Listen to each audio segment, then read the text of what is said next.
მოგესალმებით. მე ვარ ნინა შანხოფი. ამ ვიდეოში ჩვენ ვისაუბრებთ მზეზე ნატალური რუკის თითოეულ სახლში, ანუ რას აკეთებს თითოეულ სახლში მზე. თუ არ გაქვთ ვედური ნატალური რუკა ჯერ გაკეთებული, მაშინ გადადით ვიდეოზე და გააკეთეთ რუკა.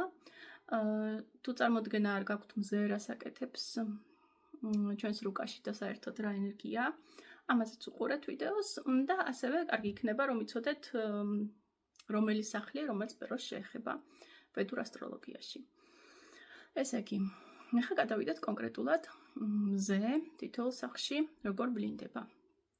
ესე იგი, იმ სახლში, სადაც მზეა, ხო, ეს სახლი არის ჩვენი სულისთვის ძალიან მნიშვნელოვანი. და ეს სახლი არის ყოველთვის რაღაცა ყურადღების ქვეშ, ანუ ის სფეროები, რომელიც ამ სახლს ეხება, ჩვენი მთელი ცხოვრების განმავლობაში არის ჩვენი დიდი ყურადღების ქვეშ. რაღაცა თემებს ვამუშავებთ ყოველთვის ამ სახლთან დაკავშირებულს და ისე არ არის რომ შეგვიძლია რომ ამ სახლის თემებს არ შევეხოთ, იმიტომ რომ სულის მიზანი იყო, როდესაც დავიბადეთ, რომ ეს სახლი დავამუშაოთ, ასე ვთქვათ. ეხლა როგორ ვლინდება კონკრეტულად თითოეულ სახლში.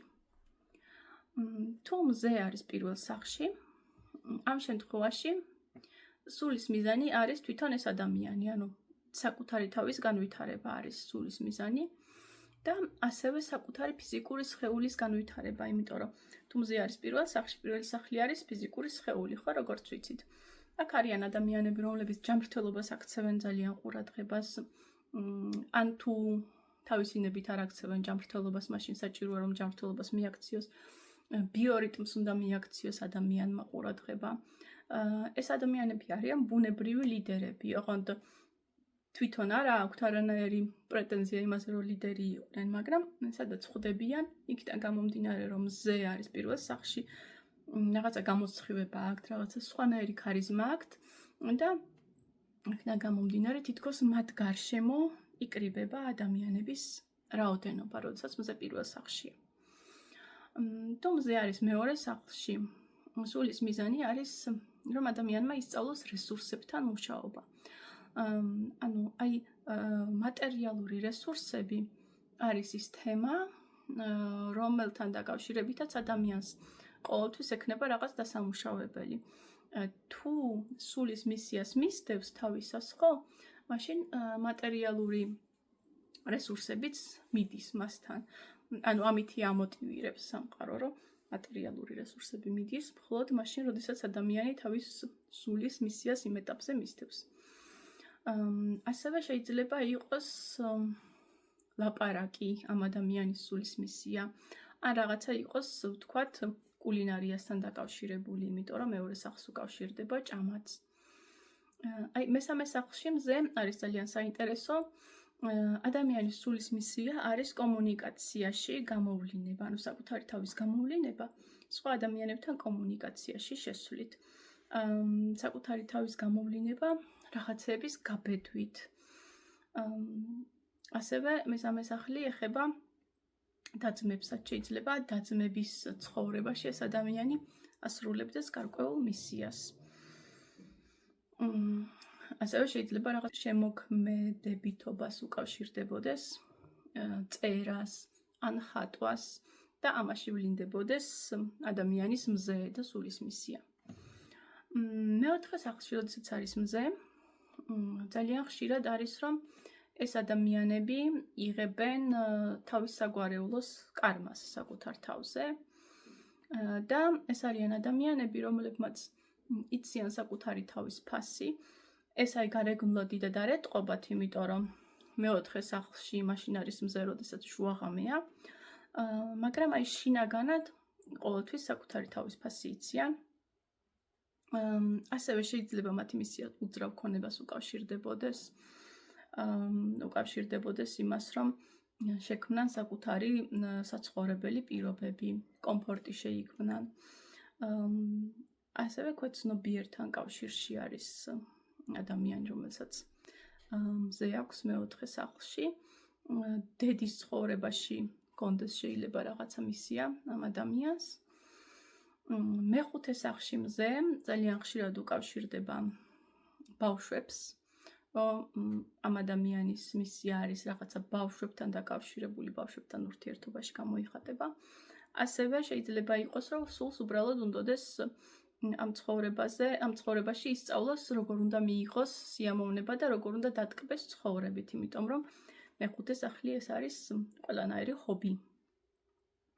ის რაც ადამიანს ეხალისება, რომ გააკეთოს ყველანაირი თამაში, არის მეხუთე სახლი. მეექვსე სახლში მზით ადამიანები არიან ხშირად რაღაცა მომსახურების სფეროში ან ჯანმრთელობის სფეროში მუშაობენ. შეიძლება მუშაობდეს, ვთქვათ, სასამართლოშიც, იმიტომ რომ ვთქვათ, სასამართლო დავებსაც მეექვსე სახლი უკავშირდება. ანუ ადამიანი ემსახურება რაღაცას, მსახურება არის ადამიანის დავალება და ადამიანი თუ მსახურებს, რაღაცას ემსახურება, ასევე სახელმწიფო სამსახურებში არიან ძალიან ხშირად ადამიანები, ვისაც მეექვსე სახლში ყავთ მზე.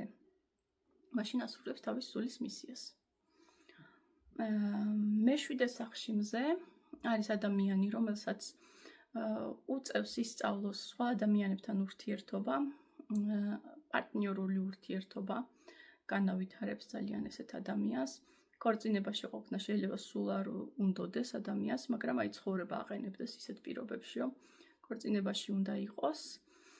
ხშირად არის, რომ როცა მეშვიდე სახლშია მზე, ადამიანის ეგო ვლინდება ქორწინებაში, ანუ თითქოს აი პარტნიორის დაჩაგვრას ცდილობს.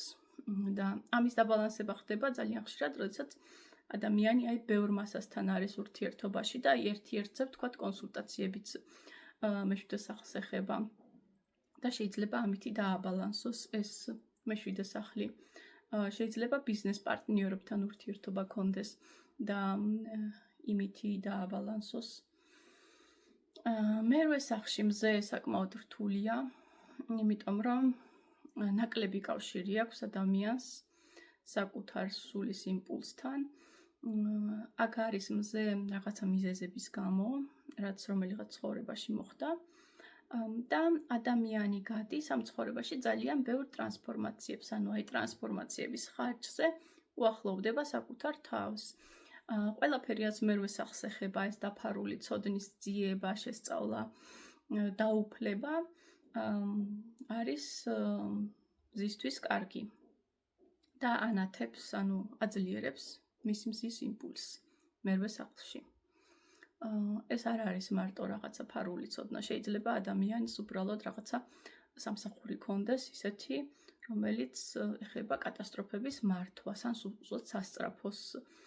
სასწრაფოში მუშაობდეს, ან რაღაც რაც სიკვდილის სიცოცხლის საკითხია. ან უბრალოდ კატასტროფებით დაავადებულებს ეხმარებოდეს ეს ადამიანი და მისი მზე ესენათდებოდეს. ანუ ბევრი სხვადასხვა ვერსია არსებობს მერვე სახლის მზის. მეცხრე სახლში მზე არის კარგი პოზიცია ძალიან. ადამიანის მიმართ სამყარო არის კარგად განწყობილი. ეუფლება ადამიანი რაღაცა ცოდნას, რაღაცა კლასიკურ განათლებას. აუცილებელია რომ ასე ვთქვათ, აუცილებელია მისთვის რომ ცოდნას დაეუფლოს რაღაცას, რომ მისი სული დაკმაყოფილდეს. ასევე რელიგიასთან ურთიერთობაც აძლიერებს მზეს, მამასთან ურთიერთობა რა თქმა უნდა, ძირითადად ვისაც მეცხრე სახლში ყავს მზე, თუ მაინდა-მაინც ხა სასწორში არ არის, აქვს ძალიან კარგი ძლიერი კავშირი მამასთან. მეათე სახლის მზე არის ძალიან ძლიერი, რადგანაც ყველაზე ძლიერი პოზიცია არის მეათე სახლი, რადგანაც მზე არის დღის განმავლობაში მეათე სახლში, როდესაც შუა დღეა და აქვს მაქსიმუმი ძალის. ამ ადამიანს პირიქით უწევს, რომ იმუშაოს იმაზე, რომ საკუთარი არაპროპორციული ეგო, ასე ვთქვათ, უფრო დაიმორჩილოს და ამუშაოს. ეს არის ადამიანი, რომელიც ჩანს საზოგადოებაში აუცილებლად. ასევე პროფესია აქვს ისეთი, რომელიც ჩანს, ან საკუთარი ბიზნესი აქვს ძალიან ხშირად მეათე სახლის მზეებს. მოკლედ, საკმაოდ დიდზე ვლინდება სამყაროში, როდესაც ადამიანს აქვს მეათე სახლში მზე. მე-11 სახლში მზე კარგია, იქიდან გამომდინარე, რომ მე-11 სახლი ეხება, თქვათ, საზოგადოებას ეხება, მეგობრებს.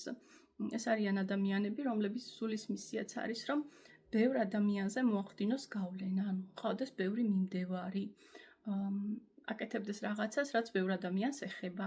ყავდეს ბევრი, აუცილებლად ყავთ ბევრი მეგობრები, ვისაც მე-11 სახლში ყავს მზე. ასევე უმართლებთ ხოლმე და აქვთ ადვილი შემოსავლები. თუ ეს მზე თან კარგ ნიშანშიც მოხვდა ამასთან ერთად. მე-12 სახლის მზე არის აი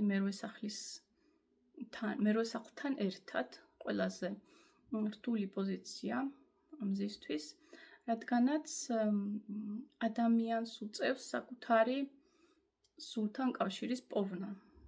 თუ მზე მე-12 სახლშია. ანუ აი შეიძლება მთელი ცხოვრება დაჭირდეს იმისთვის, რომ იპოვოს ვინ არის სინამდვილეში. სულ აი ეს კითხვა აწუხებს, რომ არ იცის ზუსტად ვინ არის. იმიტომ რომ მზე არის მე-12 სახლში. განსაკუთრებით არის ხოლმე, როდესაც ლომია ასცენდენტით ადამიანი და მზე მე-12 სახლში ყავს, მაშინ ხდება ის, რომ რაღაცა არასწორ, რაღაცა fake egos ქმნის ადამიანი, რომ აჩვენებს ადამიანებს თავს თითქოს იცის ვინ არის და თავდაჯერებულია და სინამდვილეში არ იცის. ანუ სულიერი პრაქტიკები, რა თქმა უნდა, თუმცა მე-12 სახლშია, სულიერი პრაქტიკების მეშვეობით შეიძლება ადამიანმა ძალიან ღრმად შეიცნოს საკუთარი თავი, რადგანაც აი თუმცა მაგალითად მე-7 სახლშია, დიდად ადამიანს არ ჭირდება რომ ეძებოს ვინ არის, შედარებით მეტი შანსი აქვს რომ იგრძნოს ვინ არის, ხო? და თუ მე-12 სახლში ამაში დებს ძალიან ბევრ ასე ვთქვათ, ძალისხმევას ძალიან ბევრს მუშაობს საკუთარ თავზე და გრძნობს მერე აი ნამდვილ კავშირს საკუთარ თავთან, როცა მართლა იცის ადამიანმა ვინ არის.